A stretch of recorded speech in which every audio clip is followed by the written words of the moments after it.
Darkness was the only absolute empire humanity knew, a silent, cold prison that devoured every night. But one man refused to change the shadow. He looked into the abyss and decided to light up the entire world. The official story says Nikola Tesla was a misunderstood genius, an inventor who died poor and alone in a hotel room, that his ideas were too great for his time. But that's just a lie they needed you to believe. The truth is, he wasn't just manipulating electricity. Tesla didn't invent. He listened. He tuned his mind to the primordial frequency of the universe, the same pure energy that flowed before the creation of time itself. But the human world was already under the dominion of false kings, men in dark suits, whose hearts were coffers of greed, the architects of a new order of enslavement for control of the Earth's resources. They would sell coal. They would sell wires. They would charge for every spark that illuminated human despair. Free energy was heresy against the god of profit. And Tesla had become a dangerous heretic. The Wardenclyffe Tower was never conceived merely for communication. It was a magnetic altar, a needle tearing the veil of reality, designed to pull the infinite power of the stars directly into the hands of humanity. If he activated the tower to its full capacity, there would be no more hunger for resources. There would be no more poverty. The empire of the Shadow Men would crumble in a single day under the light of a new dawn. But the elite summoned their forces, not just bankers or industrialists, but the hidden guardians of the old order, entities that operated in the cracks of society. The unholy pact between money and ancient darkness was sealed. Tesla's funding was cut off. The mainstream press, controlled by the order, began calling him insane. A campaign of destruction aimed not only at his name, but at the sanity of his enlightened spirit. In his laboratory, under the ghostly light of his coils, the visions began. Tesla saw not only energy, he saw the dimensional doors that opened. He foresaw the dark future the order planned for Earth. A world of wires, where every human being would be an invisible battery to sustain an empire of greed.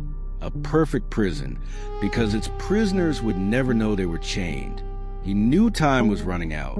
The laboratory in Colorado Springs was not merely a testing ground.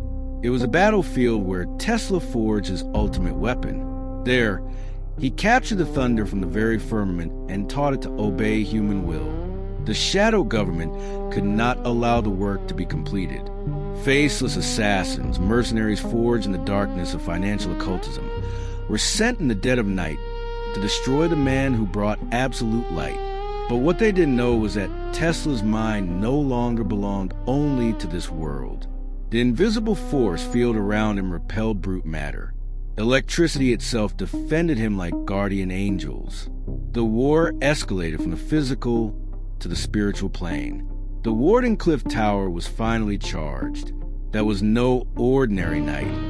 It was a night Tesla decided to return the keys to Eden to humanity, breaking the spell. In the center of the financial empire, the clocks stopped. The monuments of greed trembled. They felt the rupture.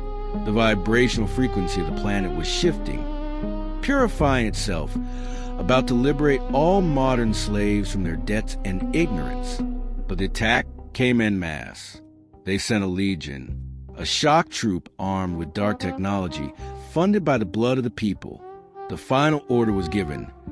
Destroy the tower, erase the knowledge, and silence the prophet of electricity forever. Tesla stood in the center of the laboratory, surrounded by the pulsating cores of the reactor. He knew that if they seized dominion over God's frequency, they would not only enslave humanity, they would destroy the very fabric of the universe. The great turning point was not the machine's failure, but the ultimate sacrifice. To prevent the matrix of creation from falling into the hands of hell, Tesla made the most painful choice. He reversed the polarity. He chose to shatter the mirror. The explosion was not a fire, but a pure, fragmented reality. A shock wave that silenced the heavens and swept away the Dark Legion. The tower of Wardenclyffe crumbled, not into rubble of stone, but into stardust, concealing its secrets back on Earth.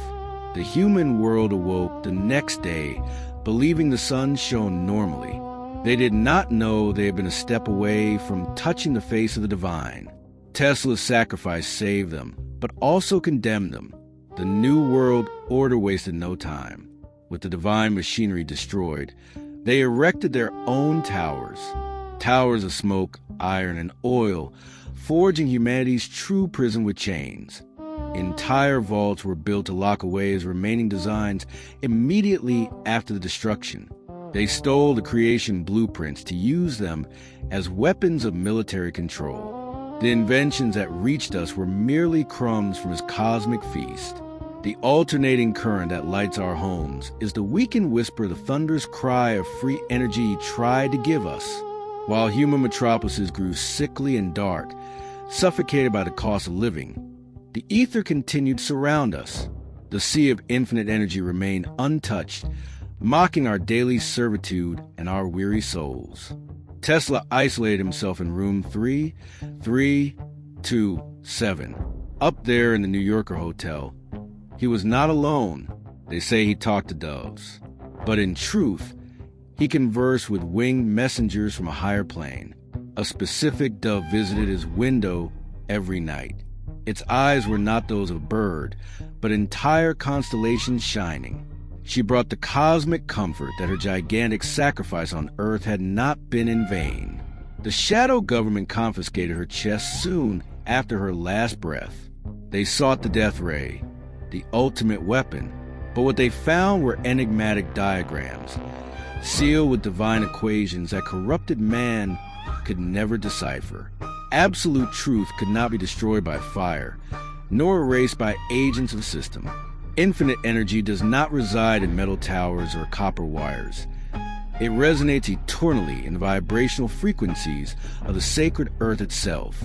Tesla planted a vibrational seed in the magnetic heart of the world, a hidden clock that will only awaken when humanity rejects the false kings of control and raises its own spiritual consciousness to the level of the ancient stars.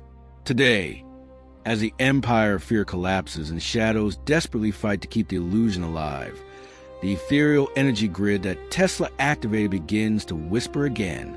The frequency of liberation is returning.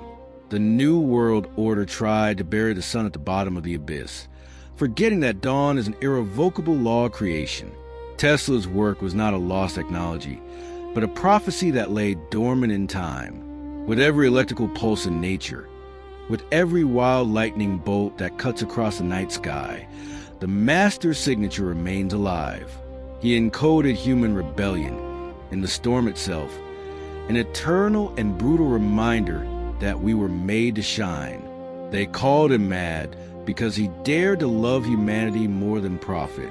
He died alone so that the world might one day rise from his ashes, illuminated by the sacred flame of the original universe.